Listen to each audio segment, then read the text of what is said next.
Hello, everyone. I want to share with you my lecture, which I had the pleasure to be invited to conduct for PhD students in the University of Southampton previous month, and I want to thank Filippo Fazzi for giving me this opportunity. And first of all, introductions.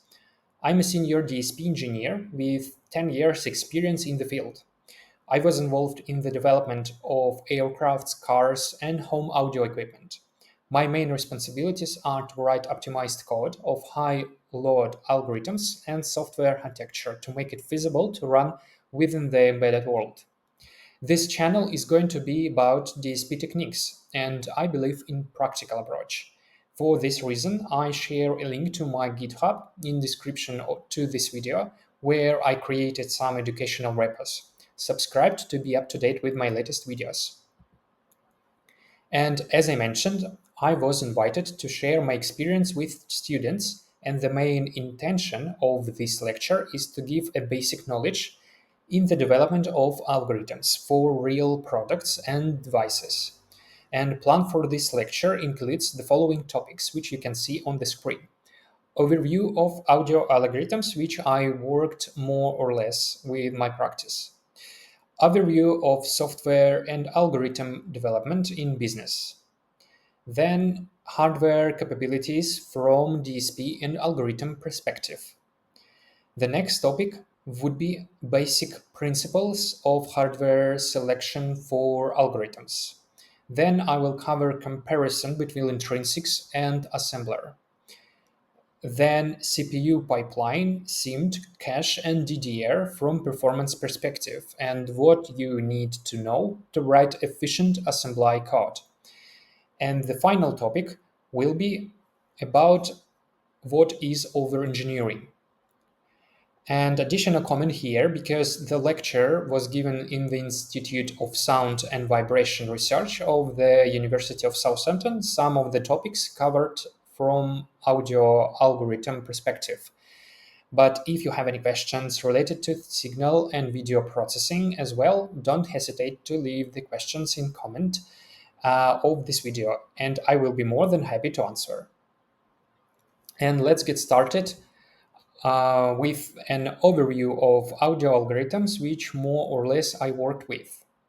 The first type of audio algorithms is voice communication algorithms. There are two main parts nowadays which are the interest of research.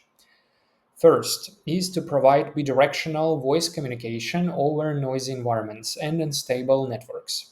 It includes the following algorithms: acoustic echo cancellation, voice activity detector, microphone beamformer, adaptive noise cancellation, etc. The next part is interaction with systems like cars, home automation devices, and mobile devices. This part includes hot word algorithms, neural language processor, complex machine learning algorithms for searching and processing logic of users' requests. The next type of audio algorithms is enhancement algorithms, and main goal is to improve quality and perception of audio. It includes dynamic range compressor, equalizer, bass boost, virtual surround, etc. There is a lot of work around 3D sound, including formats and reproduction technologies to deliver the best experience in gaming, streaming, VR, etc. The next type of audio algorithms is audio compression algorithms, and main goal is to optimize the size of audio without audible artifacts and loss of content. Widely used in real-time streaming over networks, music production. It includes the following algorithms: audio codecs, bitrate, adaptation, etc. Audio codecs, which encode and decode data streams, power most of audio compression used today. Traditional codecs use frequency decomposition to encode data efficiently and use insights into human hearing or psychoacoustics. Most of the modern codecs deals with spatial audio where signals are highly correlated. between each other and which allows compression almost at the same level as it was for mono and stereo signals. Spotify has, for instance, compression of your uploaded files to OGG or Vorbis AAC and HEAAC version 2 with post-load correctness and encryption via Kubernetes. The difference between all of them is in applicability and needs of target applications like streaming, storage, VoIP, trade-off between bitrate, complexity, and latency. AI is a game changer in compression, which can reduce bitrate even lower with almost the same quality with a reasonable processing time, and a lot of research around it nowadays. The next type of audio algorithms, audio routing and mixing. Main goal is to blend sound from different sources. Underestimated part of audio algorithms, but most important, it is responsible for forming the total audio experience. It includes mixers, crossfade, priority-based routing, and widely used in cars, phones, games, etc. Most important in creating a final sound picture depending on application. Actually, I hope to explain this topic a bit more and acoustic echo cancellation next time in audio of cars. The next type of audio algorithms is feature extraction algorithms. This is a spatial type of signal processing techniques to represent audio stream for further processing. It includes the following algorithms like MELF frequencies, substral coefficients, FFT, STFT, mostly consumed by other audio algorithms. Okay, in the next part of the lecture, let's dive into software development and what questions you should ask before actual coding. There is a three main essential questions which you can see on the screen. What is the purpose? Should it be demo, proof of concept, prototype, customer delivery, or product, which can be described as minimum lovable product or minimal viable product? The next question would be what the target platform is. Should it be personal computer, embedded system on chip, or digital signal processor? And the final question, what are the resources requirements? Team size that can contribute, available CPU and DSP resources, and project deadlines. Now, let's have a look at the difference between demo, POC, prototype, and MVP. For demo, the main purpose is to impress investors. The scope is quite narrow, only to present technology. Environment often simulated on personal computer or laptop. Code quality often is a mock code, often Python-based, and time to build around days. For proof of concept or POC, the main purpose is to prove feasibility of core idea. The scope is focused on specific technical risk and environment near target or test environment. Code quality is just working and time to build is weeks. For prototype, the main purpose is test usability and flow of production. The scope is wider functionality, often MVP, and environment target-like. Code quality should be structured code close to final architecture, software architecture, and time to build months. For product, the main purpose is to deliver real, reliable value. The scope is full set of required features, and environment target production environment. Code quality should be tested, optimized, and maintainable. Time to build years.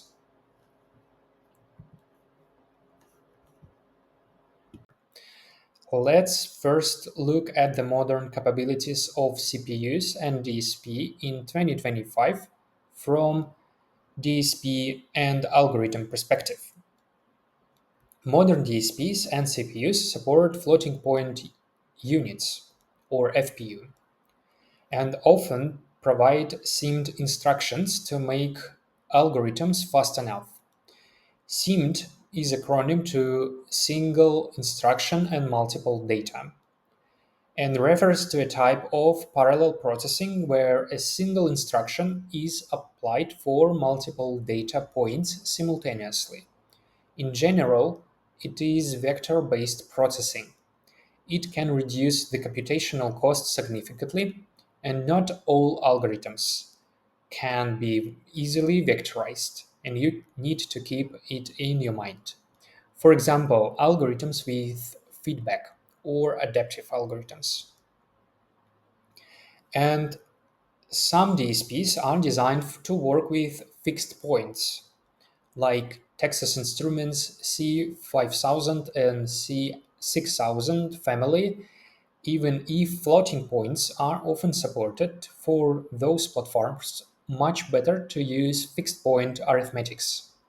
Simple advice here to check seamed for floats. If not available, then use fixed points.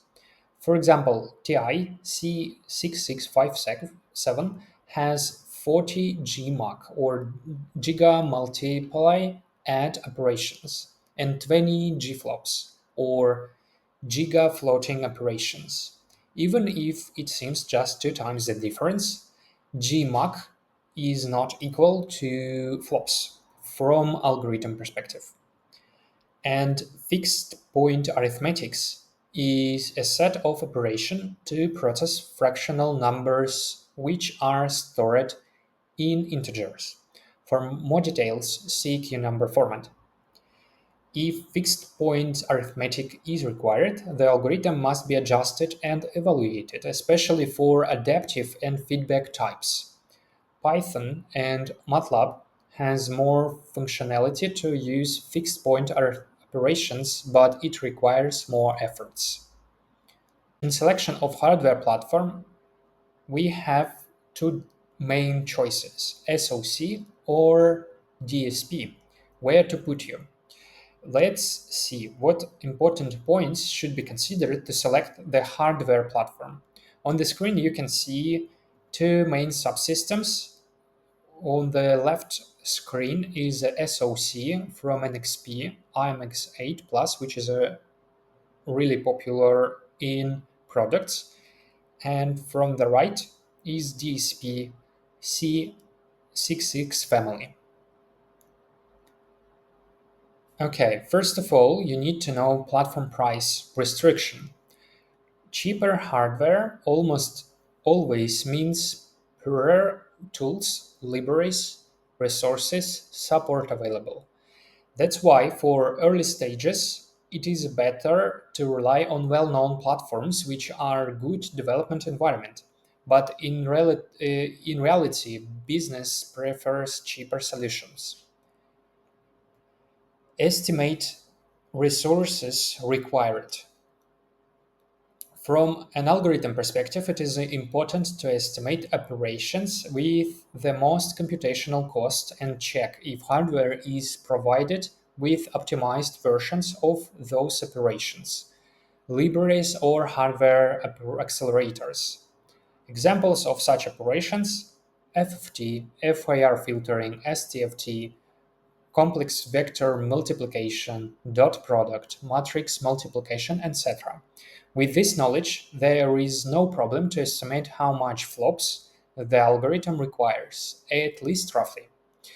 If algorithm requires more than one core, then multi-threaded solution has to be considered.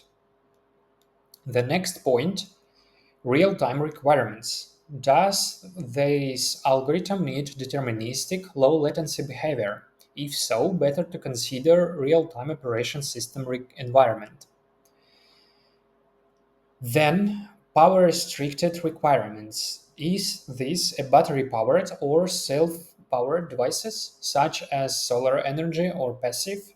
DSP in general has more efficiency in signal processing tasks because it has an optimized set of instructions. Flops per watt is a good metric to check here. The next goal is to check BOM impact or bill of material impact.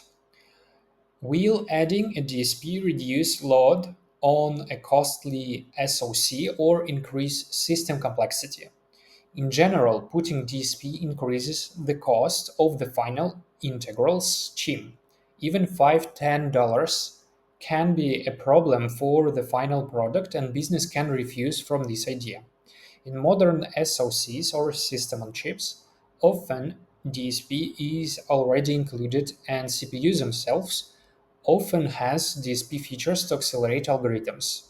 For instance, ARM Cortex A53, which is used in RPI 4, has Neon extension to support 4 floats per instruction in standard operations. The next part of the lecture is main part and more technical. In essential, here we want to cover actual road of DSP and algorithm development, starting from generic implementation or algorithm and finishing by essentials to know before writing assembly language code. Okay, now let's see the actual code of DSP development. After analysis of the selected platform, the next step is to try generic implementation of target, measure actual performance, and verify. This is the reason to have generic implementation. The common choice here is to have a C implementation of the algorithm because of portability and speed.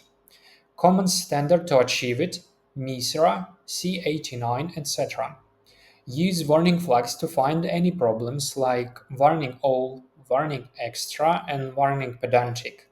Personally, I recommend having strict standards applied from early stage of development. It doesn't affect development time a lot, but gives you a better idea how to write robust source code.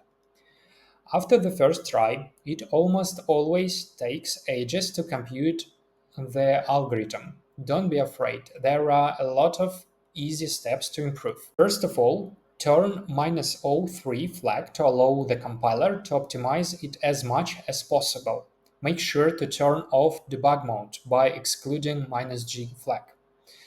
The second one is turn out vectorization on, if available, which means turning on SIMD support. Modern compilers can vectorize code where it is possible and safe. There are some requirements to write code to achieve it. For more information, see best practices for auto-vectorization. And after profiling, an optimized DSP library, which we evaluated in the previous step, can be incorporated to achieve better performance. Better to focus on the most crucial parts first. On the screen, you can see the screenshot from Explorer, Compiler Explorer, where we have code of .product, which written in SVE extension for ARM. And you can see on the screen as well some flags which are applied for this code, and on the right hand side you can see assembly language code which is generated by compiler from the code from the left side, which is based on intrinsics. Okay, let's compare intrinsics versus assembler. If after the previous step the algorithm still doesn't fit, then the final stage is to add platform-specific code in the most crucial points of it. Here are two main possible ways: intrinsics and assembly language code. First of all, intrinsics are built-in functions or operations within a programming language code or compiler that are specifically designed to be optimized by the compiler or hardware. These intrinsics often provide direct access to hardware capabilities, such as SIMD instructions or specialized instruction sets. From the other hand, assembler is software program that translates assembly language code into machine code, which a DSP can directly execute. It's essentially a translator that converts human-readable instructions into binary code directly. This process is crucial for low-level programming and tasks requiring precise control over hardware. Each way has pros and cons. Intrinsics are often C functions which can be easily used, but it is still C language where the compiler takes care about registers, memory access, and order of operations. Assembly language code is much harder to use, and moreover, each platform has its own set of instructions and rules, but the best performance can be achieved here. The next part of this video is what we should know before writing your own assembly language code. What is the CPU pipeline? The CPU pipeline is a sequence of stages through which each instruction passes to be executed. Think of it as an assembly line in a factory, where each stage handles one part of the instruction execution. For example, we can see on the screen 5-staged pipeline. First, fetch stage. Get the instruction from memory. Then decode stage. Determine what the instruction does actually. The third stage, execute stage, perform the operation. Would be addition, load, etc. Fourth stage is memory access. Read-write from to memory if needed. And the final stage is write back. Store the result back to a register. The pipeline allows multiple instructions to be processed concurrently, each at a different stage, and this improves through output. Ideally, one instruction completes every clock cycle. And here the question, what does it mean to break the pipeline? An instruction can break or stall the pipeline if it disrupts with smooth flow. Common cause includes data hazards, control hazards, and structural hazards. First, let's consider data hazards. Instruction B depends on the result of instruction A, which hasn't finished yet. On the left picture, you can see two instructions, and output of first instructions is used by the second one, which actually can break the pipeline. The second type is else constructions or control hazards caused by branches, and the pipeline doesn't know what instruction to fetch next until the condition is resolved. Actually, it is not the true 100%, and compiler can guess the most possible resolution of condition. But in high-loaded loops, better to avoid branches. The next hazard is structural hazard, when multiple instructions need the same hardware resource at the same time, let's say loading from memory. This can cause pipeline stalls and reduce overall performance. The next question, why you shouldn't mix SMD with general purpose registers instructions randomly. When you interleave SIMD instructions with scalar or general purpose instructions, you can cause pipeline stalls. Then SIMD units may have their own execution scheduling, and mixing them introduce complexity. And finally, data needs to be moved between general purpose and scene registers, which often costs extra cycles. The next question, why memory alignment matters in SIMD instructions. SIMD instructions operates on blocks of data, and if data is not properly aligned, the CPU might need extra cycles to handle unaligned memory. Plus, some architectures may throw alignment faults silently, let's say older ARM or strict DSPs. The next question, what is DDR or double data rate?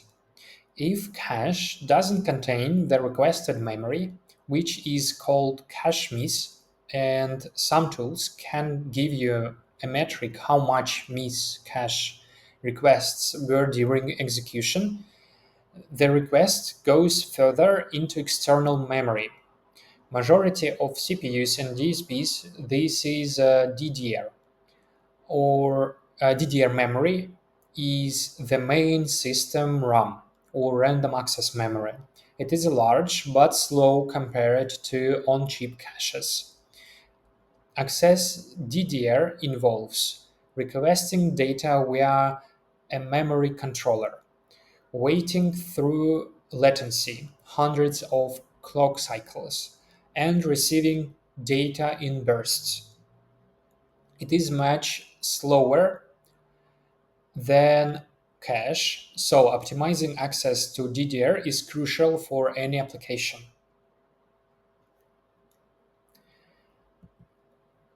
How to use memory for best performance is our next topic.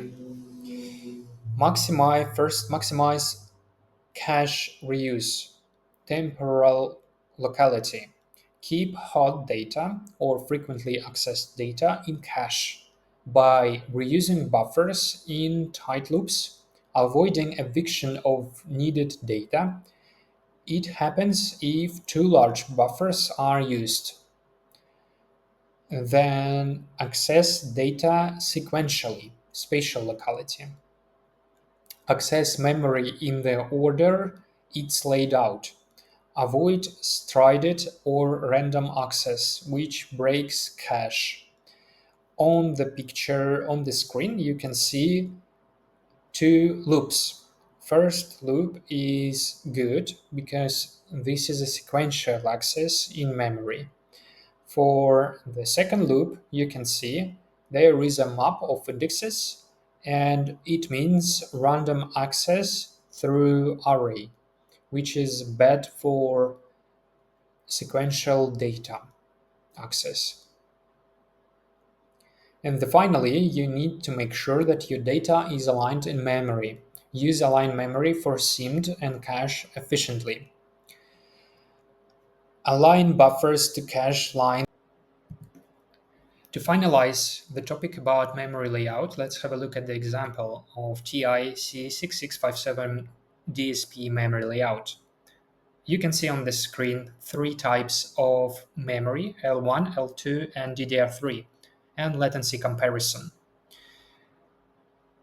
For instance, in my practice with this processor, I utilized L2 memory by explicitly copy data in and out and use it as a buffer and disabled cache entirely. Then processed data in L2 and copied data back to DDR3. This approach was faster than directly processing data in DDR3. Why? Because DMA can move data in bursts in parallel with DSP or CPU. And this is much more efficient than instruction by instruction memory access of DSP or CPU simultaneously with universal parallel port copying data into DDR3.